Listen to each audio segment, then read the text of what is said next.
चलिए इस वीडियो में बात करते हैं इमेज स्प्राइट्स की। क्या होती है इमेज स्प्राइट?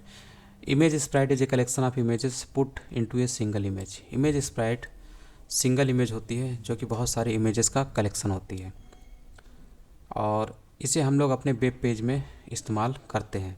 क्यों करते हैं, इसके पीछे मेन कारण है। इसे एक एग्जांपल से समझते हैं। मान लीजिए आपका वेब पेज है और उसमें आपने कई सारी इमेजेस इस्तेमाल की हैं। तो जब भी आपका वेब पेज डाउनलोड होता है, यानी कि आपके वेब पेज को कोई ओपन कर रहा है, तो उसके साथ उस इमेजेस को भी डाउनलोड किया जाना होता है ताकि उस वेब पेज में इमेजेस डिस्प्ले होकर सामने आ सके। तो कभी कभी क्या होता है कि सर्वर की स्पीड स्लो है या फिर नंबर ऑफ़ इमेजेस आपकी जो वेब पेज में बहुत ज़्यादा हैं, तो जितने भी इमेजेस हैं वो किसी ना किसी लिंक से एसोसिएट होंगे, यानी कि वो सर्वर से उनको डाउनलोड किया जाएगा ताकि वेब पेज पे डिस्प्ले हो सके, अच्छी तरीके से डिस्प्ले हो सके।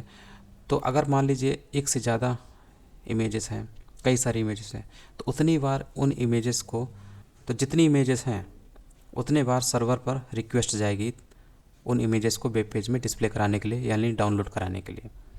तो इससे क्या होता है कि जो रिस्पांस टाइम है वो भी बढ़ जाता है, यानी कि आपका वेब पेज पे जो टेक्स्ट है पहले ही दिखाई देने लगेगा और इमेजेस बाद में दिखाई देंगे।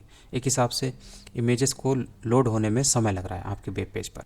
बहुत सारे इसके कारण हो सकते हैं। सर्वर स्पीड स्लो होगी या फिर आपकी इमेज की साइज़ ज़्यादा होगी, ठीक है। ऐसे बहुत सारे कारण हो सकते हैं। तो इसका एक उपाय क्या हो सकता है कि आप बहुत सारी जो इमेजेस हैं उनको एक सिंगल इमेज के रूप में रख दीजिए, जिसको हम लोग GIF बोलते हैं।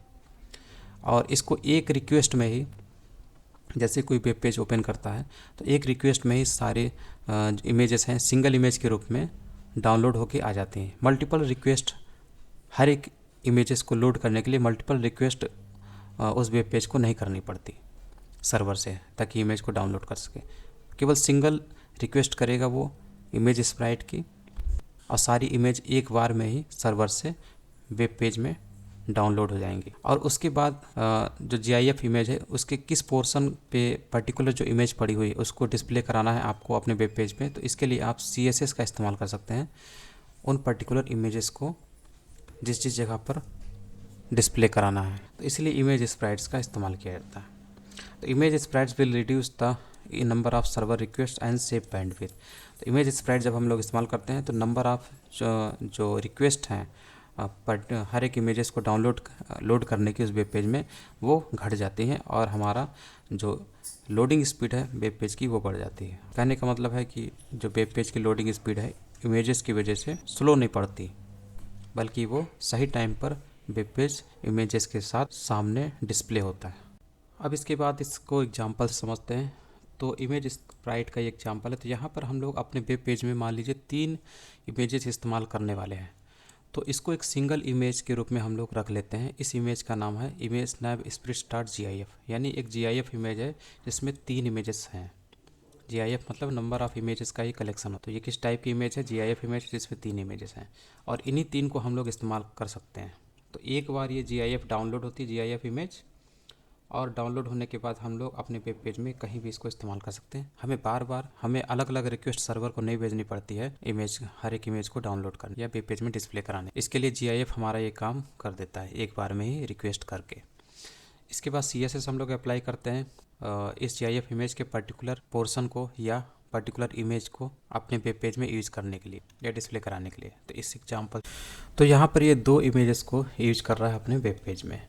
तो यहाँ पर आपको दिख रही होंगी, यहाँ पर 3 इमेजेस हैं, ठीक। 3 इमेजेस की एक GIF इमेज बनी है, ठीक, स्प्राइट बना है। तो इसका केवल 2 पोर्शन यानी 2 इमेजेस का ये इस्तेमाल कर रहा है। तो यहाँ पर इसने क्या काम किया, सबसे पहले 2 इमेज एलिमेंट ले लिए जिनको अपने वेब पेज में ये डिस्प्ले कराना चाहता है, और दोनों इमेज एलिमेंट को इसने एक सिंबल के रूप में लिया है। मतलब यहाँ इस एलिमेंट पे कौन सी इमेज ये रखेगा, जो इमेज इसको बैकग्राउंड इमेज से ये खींच कर लाएगा। यानी ये जो इमेज है, ये जो इमेज है, इसी के पर्टिकुलर हिस्से को ये खींच कर लाएगा और यहाँ पर ये रखेगा, ठीक है। और यहाँ पर आप सोच रहे होंगे ये क्या चीज़ है, तो ये केवल सिंबॉलिक रिप्रेजेंटेशन है इमेज का। मतलब इसमें भी, इस इमेज एलिमेंट में भी एक इमेज रखी गई है जो कि ट्रांसपेरेंट हल्की छोटी इमेज है, 1 पिक्सल विड्थ और हाइट वाली, ठीक है। केवल सिंबॉलिक, इसको सिंबॉलिक रूप में दिखाने के लिए इमेज एलिमेंट को, ठीक, ताकि इसमें मतलब एक एम्प्टी इमेज एलिमेंट यहाँ पर लिया गया, ऐसे समझ सकते हैं। ठीक है, जिसमें चूँकि एसआरसी हम लोग एम्प्टी नहीं रख सकते हैं, इसलिए एक इमेज भी इसमें ले ली गई है, एक एक विद वाली, एक एक पिक्सल विद वाली, हाइट वाली, ताकि इमेज एलिमेंट हमारा मौजूद रहे। ठीक है, तो ये इतना छोटा है, इसको मान सकते हैं कि ये एक इमेज एलिमेंट एम्प्टी एलिमेंट है, जिसमें ये जो बैकग्राउंड पे जो ये URL पे जो ये इमेज पड़ी हुई, इसी के हिस्से को काट कर रखा जाना है यहाँ पर। ठीक है, यहाँ पर और यहाँ पर। अब इसी की जगह पर नई इमेज आ जाएगी, इसको कैसे रखेंगे? तो हम लोगों ने क्या काम किया, इस इमेज एलिमेंट की आईडी होम है, तो यहाँ पर CSS अप्लाई की है। होम आईडी वाला जो इमेज एलिमेंट है उसकी विड्थ को 46 पिक्सल रखा गया, हाइट जो है 44 पिक्सल रखा गया। ये ऐसा इसलिए रखा गया है क्योंकि इतने साइज़ में, यानी इतने साइज़ का जो इमेज एलिमेंट है, इसके अंदर ये जो इमेज है इसके पर्टिकुलर पोर्शन को काट के रखा जाएगा। यानी कि हमें पहले से पता होना चाहिए कि इस इमेज नैब splits.gif में जो इमेजेस हैं, जैसे ये है, तो इनकी हाइट विड्थ कितनी होगी, उसी हिसाब से हम लोगों ने इमेज एलिमेंट की हाइट विड्थ ले ली है, 46 पिक्सल और 44 पिक्सल हाइट।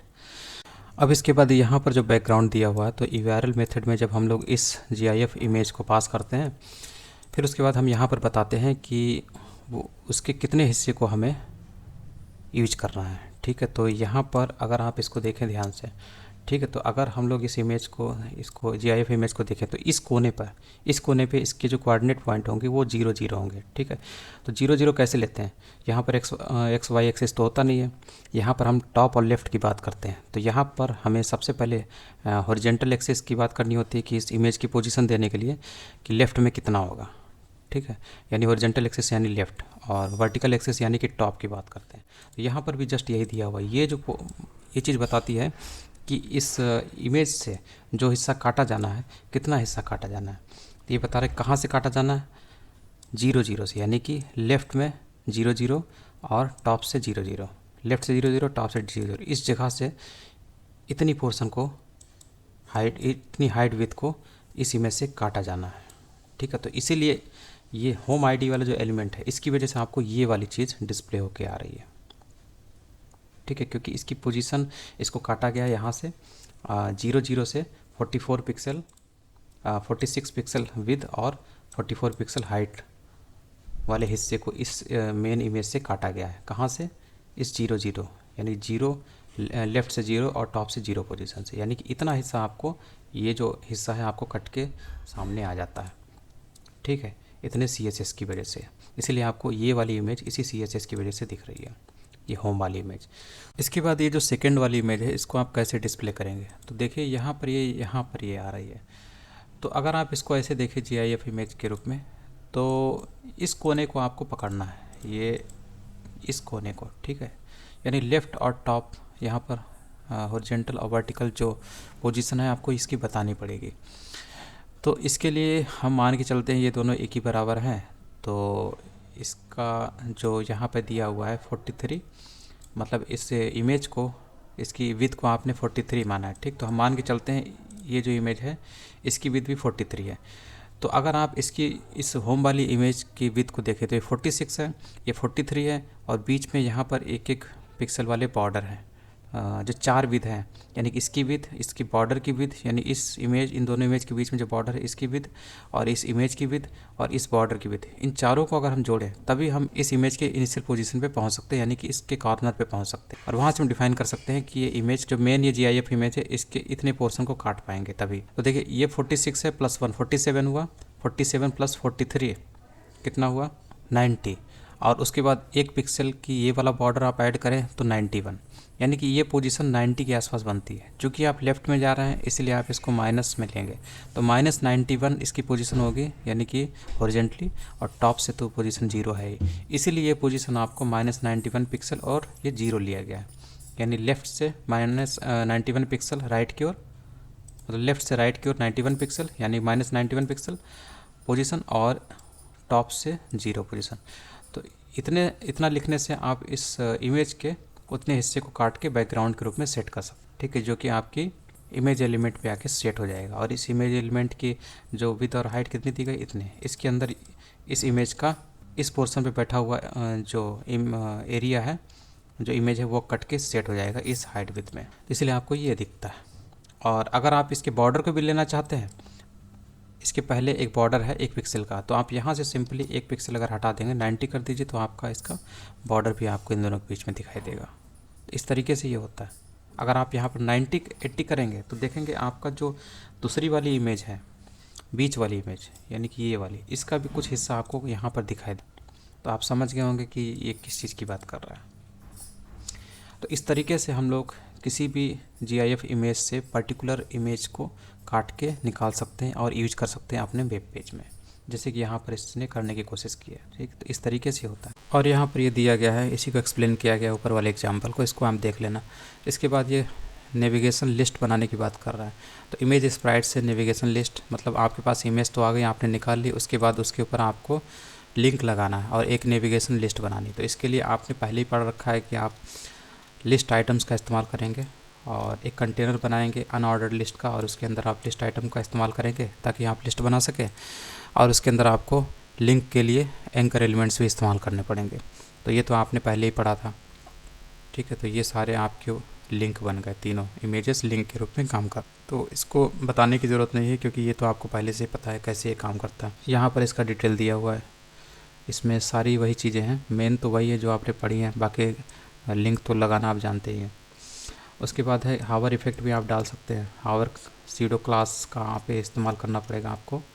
जैसे कि हम लोग इसके ऊपर माउस ले जाते हैं तो इस पर हावर इफ़ेक्ट आ जाता है। ठीक है, तो हावर इफ़ेक्ट देखिए कहाँ से डाला है इसने, यहाँ पे डाला है एंकर एलिमेंट, होम आईडी वाला जो एंकर एलिमेंट है, तो होम आईडी वाला जो एंकर एलिमेंट इसके ऊपर हावर इफ़ेक्ट इसने डाला है, और तीनों पे डाला है इसने।